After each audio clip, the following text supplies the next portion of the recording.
welcome to...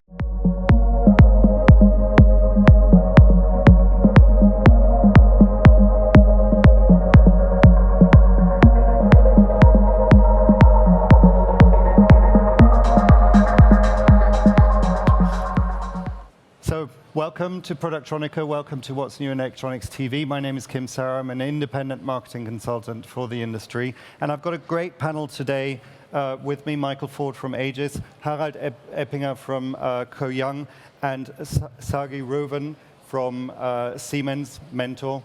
Welcome to the panel. Today, we're really looking at world politics, and there's a lot going on, and I want to I think I'm going to start in alphabetical order with the A word, which stands for automotive. Now, there's mixed messages in the industry about the state of the automotive industry and how well it's performing.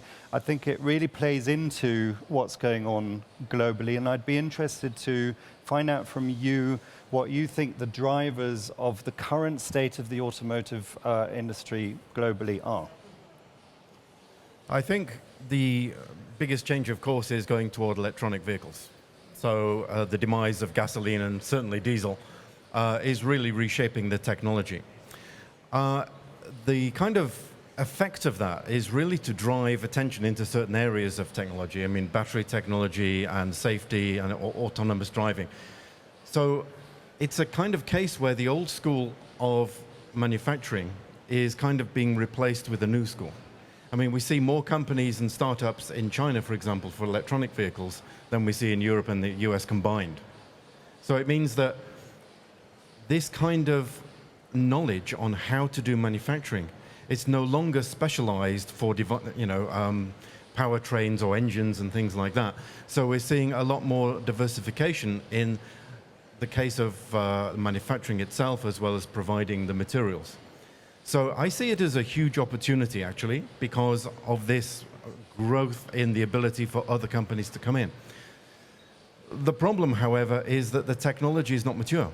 And so we see inventions of new motors and of new battery types. So who knows where to pitch their investment? It's like catching a falling knife. You don't know when to grab it. Do you want to wait until it's mature or take a risk and grab it at the top? So it really is bringing in a new flux. And for me, that is great. I love to see the cases where opportunities are created through change in the industry. Mm-hmm. And so I actually see this as a very positive move forward, even though it is challenging a lot of people right now, including the people who are in manufacturing, the people who provide solutions for software and machines. We all need to think a little bit differently, and it's a good thing. Mm-hmm.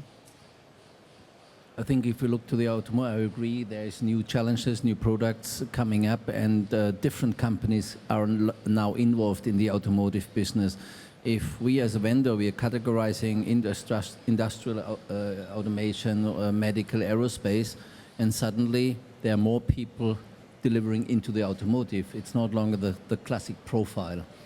On one hand, it's the engine, but if you look to a car, what kind of technology you have built in, it's nearly computers, not only one, and before it was little ignition. There's also these new technologies around the car. It's not only to move forward, it's really the entertainment system, the navigation system, everything, the aircon. It becomes so complex, and there is still potential to grow, beside the change of the driving technology, or if it's diesel or gasoline, whatever it is. Mm-hmm. But I think the electric mobility, it becomes a very important part. And I'm not sure if this changeover was planned to go so quick. So that might be some areas in the world are simply not ready or already ready. And mm-hmm. I think this is also part of the influence. Mm-hmm. I completely agree with you, Michael. I see a lot of opportunity, especially, I think, something very basic. There is a growing demand for compliance requirements. What we see from our customers that now they are, the demanding is growing and growing. 7 years of traceability, 10 years of traceability, 12 years of traceability. The amount of data that they need to store because of the automotive companies is completely huge. So now we have a really big data to try and analyze and get something out of it. And I think the other thing is also the revision. You know, they have to adapt all the time. So the time to market is becoming more and more challenging for the companies. And the last thing that we see is that also there is some convergence between the mechanical manufacturing, assembly, and so on, and electrical. So electronics and mechanics are becoming more and more combined, and you see more and more factories that are doing both combined. So if we look at our manufacturing industry supplying into the automotive industry, then are we set up for that? Are we ready for it? Do we have the skill set to be able to deliver in this new era of automotive what they expect to receive? I think yes, because it's kind of going more into our domain, actually.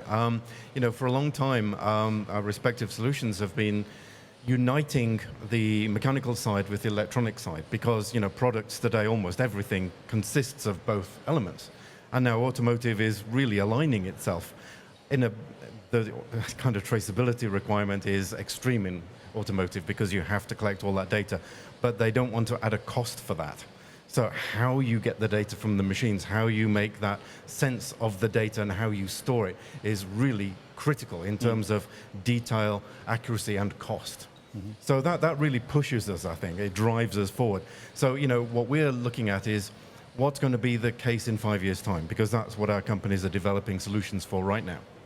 So we need to be able to predict something that's almost unpredictable. And that's where the challenge comes in. It's a really exciting area. There are other influences that, like 5G that come into it with the autonomous vehicle that depend on it outside. So I think what we have to realize that automotive is no longer automotive, it's coming over. So we have been asking if we're ready. Yes, because our industry and industry automation, everything is controlling, power control, and now we put it in a car. So the market is ready, the knowledge is there, we have to utilize it as one from one, but it's merging. So it's really different applications coming down, and it's now in a car. And from our side, we have experience with small structures, we have experience with traceability, we have experience with latest technologies. It's a step away from classic PCB, it steps into the ceramic and semicon-like applications, but we have it already. It's used in other industries, so that's not new for us. So we are ready, but we have to adapt to the, let me say, the habits in this industry. And I think that's a matter of time. It's easy. For us, it's not a challenge to go along with the guys. Okay. I think that we are fully ready as the companies that are providing the technologies, but I think that not all the customers, you know, all the users, the manufacturers are ready. There's still a long way to go, in my point of view. Yeah, but certainly the feeling I get, there is a big opportunity there, and it is a growth market ultimately. So I will move on to the next subject, and I did say I was going to go through alphabetically, but I think in true Brexit style, I'm going to change that a little bit and bring the tariff before, because that's what I'm just deciding now. So tariffs, let's talk about tariffs. Clearly affecting our industry, clearly affecting the globe. How do you see the tariff issue? It really depends on how tariffs are applied and the reaction that's made to them. I mean, we've seen cases recently where tariffs have been put to create a kind of a border for the passage of goods, and then other financial elements are used to regain the ground. So, you know, with the current people that we have making these decisions, it's very difficult to kind of guess what's going to happen next and what are the consequences that are going to be.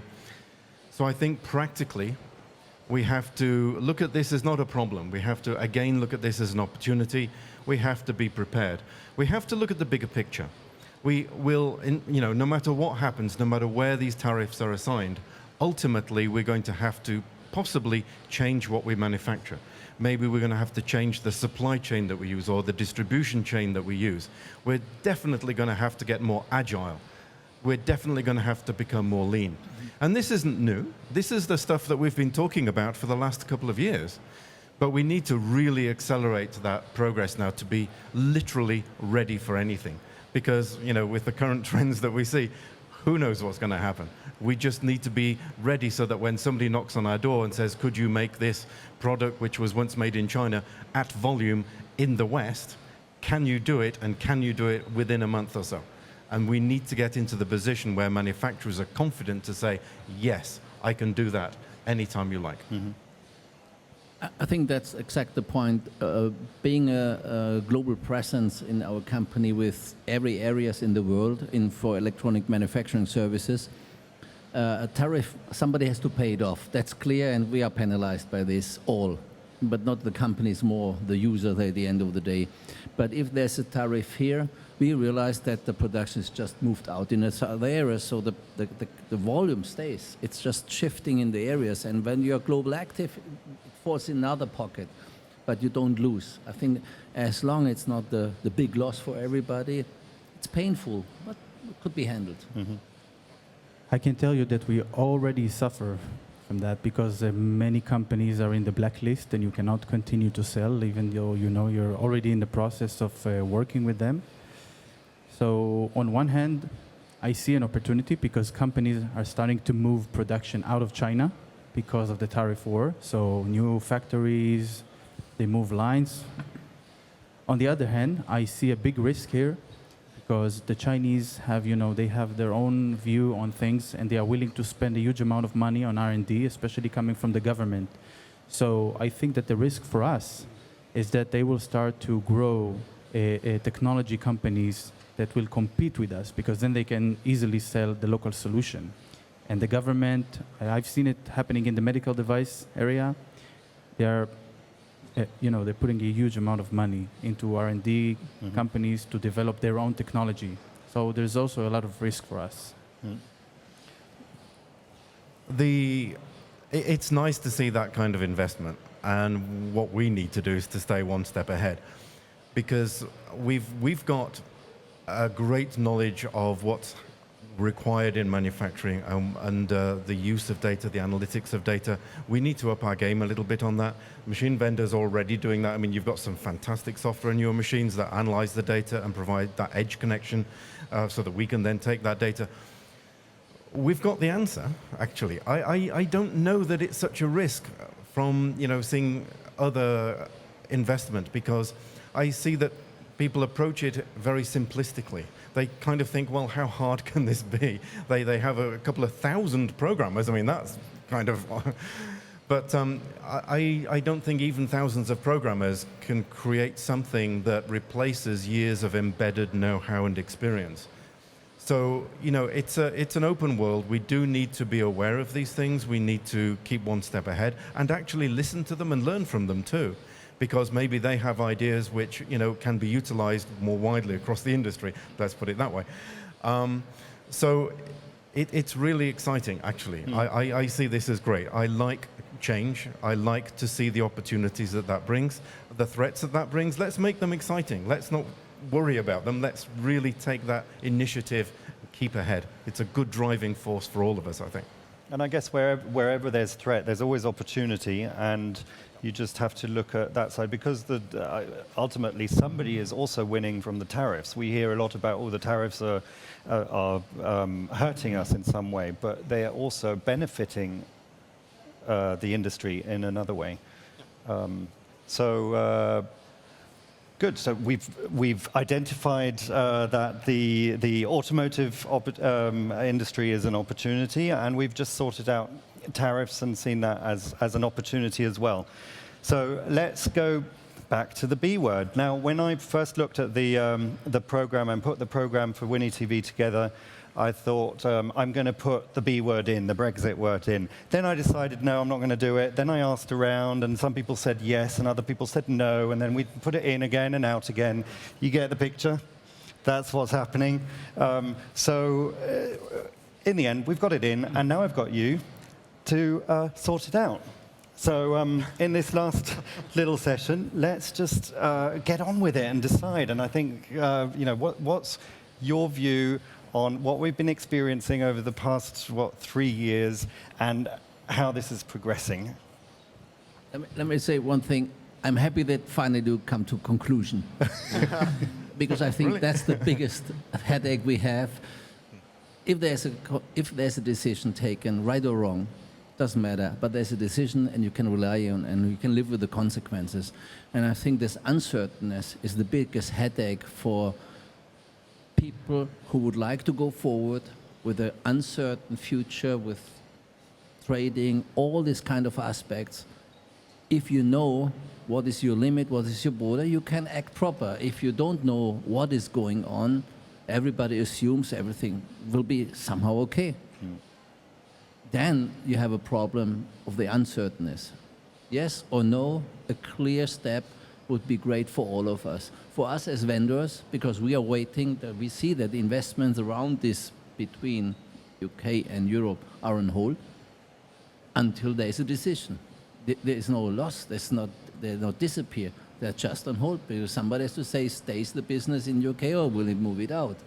Move it out, stays, the same, a decision would be good. Mm-hmm. I mean, it's a political issue, but if you step back and have a look at trends that go on with humankind all around the planet, we see that people want to work together to become stronger. We always want to be part of a team. We always like our football team to be the best. We associate ourselves, even with airline clubs, you know, we're proud to be a member of the club, yeah? So we all want to get together in groups because it makes us stronger. Then we turn around and think, well, I've just lost my culture. I have something that I believe, like my hometown, or you know, I'm British and I have all of this spirit and stuff like that. Neither of those approaches is wrong. But what we see is that people, they get too far one way and they become worried that their lives are being controlled by elements that they don't understand. And then they move too far the other way and they think, oh, I'm now isolated and I'm, you know, maybe there's going to be some problems. We see this as a natural, over history, we see this as a natural kind of cycle. And I don't think that necessarily we need to be surprised or afraid of it. We need to embrace that it's happening. There are things we need to put into place to make that problem become an opportunity. We really still don't know in the specific case of Brexit what's going to happen, but there are other things going on in the world that we don't know what's going to happen. We need to just stay clear-headed. We need to think about, you know, really can we keep our culture and yet be stronger together? The answer of which is yes, but that means different things to different people. So we need to understand it's a political thing. There's nothing that we 3 or 4 can do to change it. But again, change the problem into an opportunity. And, you know, change is not so bad. It could be that we have disruption, disturbance in the supply chains. Even paperwork could thwart some attempts for manufacturers to continue working. And certainly access to materials and markets could change. So let's just be ready. And, you know, whatever our opinion is, we get the chance to vote. That's the nice thing about democracy. Whether it's significant or not on an individual basis, I don't know. But at least we got the chance. And really the point is Brexit is one part of what we were obviously talking about, but is this the world of today where we need to adapt, we need to be more flexible as manufacturers, suppliers to industry? So are we learning from obviously the current confusion and uncertainty to be set up for the future where probably we'll face similar issues over and over again? I think flexibility is one keyword and adapting is the second keyword. And we are already used to, but I think we have to remind how to do it and come back to and to utilize it. And I fully agree, it's an opportunity. It's a matter of time and then we get used to. That's all with all regulation and changes. But I think it's very important that we should keep in mind it hurts, but it should be converted into a positive aspect and a challenge and an opportunity. Because if the opportunity is here or there is one. It is not disappearing. For me, I think the lesson is really about that we live in a rapidly changing environment. So the challenge is between strategy and tactics, you know? It's very different than what you used to. Yeah, okay, you can plan for 3 years and then something happens and wow. So you really have to adapt. So you have to rethink about how to plan ahead and stay flexible enough when the change is coming. And it could, at the moment, it's obviously a political issue. It can be a natural issue that happens in the future that isn't that we can't plan for.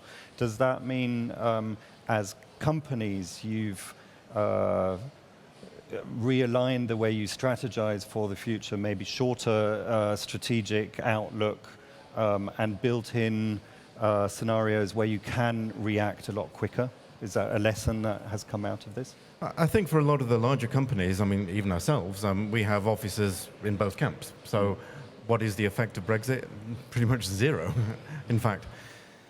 There are many causes of issues in the world, whether it's political or it could be just a natural disaster, a volcano, or there's all kinds of things that happen. And we kind of seen many companies become complacent. They kind of specialize toward a specific target market with a specific product in a specific geography. And that, looking back, introduces a lot of risk. I mean, I was in a meeting with a very large OEM manufacturing company about moving manufacturing to China. And all of the discussion was about how inexpensive the labor costs were and how they were part of the mainstream and how it was expected by everybody, the shareholders. They wanted to see the move into China. Then one guy stood up and said, what about the risk? It's not as easy to manage people at that distance. Politics change. The environment needs to be considered. And that guy, what do you mean? He was completely shot down. But as time has gone on, we can see that guy has been proven right. We do need to consider the risk of doing manufacturing in different areas and focusing on specific things. So I would basically invite people to look at all of the options that they have, not be so specialized, and really approach new challenges and opportunities proactively. Get the best solutions, get the best machines, be prepared, because we don't know what's around the corner. But whatever it is an opportunity. And like you said, Harald, that's flexibility, agility built into the system. Yeah. And I can agree, we have offices on the office, we have partners in every region. They are dealing with the local issues and they can overcome the local issues. I think if you have to deal there, that would be much more difficult. But responsible for Europe, we have multiple languages, new political environment, and we cannot treat it proper. So it's on the distributor side and he knows how to deal it. So yes, we are ready. I don't see, it's a delay. We have a delay of projects, yes, but it will not hurt us. I think it's sooner or later solved. So what it boils down to is the uncertainty. It's the uncertainty that is holding us back on some extent. And I'd be interested to see if the audience maybe has some questions to the panel as well. I know it's a hot topic. All three of those are a hot topic. So if you do have a question to the panel right now, just raise your hand and I'm sure you'll be happy to answer that. Just look around. If not, the panel will be here straight after the discussion as well and would be happy to answer some questions. So thank you very much. I think we have pretty much sorted and reached the goals that we wanted to reach today. Thank you very much to the audience as well, and enjoy the last day of Productronica. Thank you. Thank you. Thank you.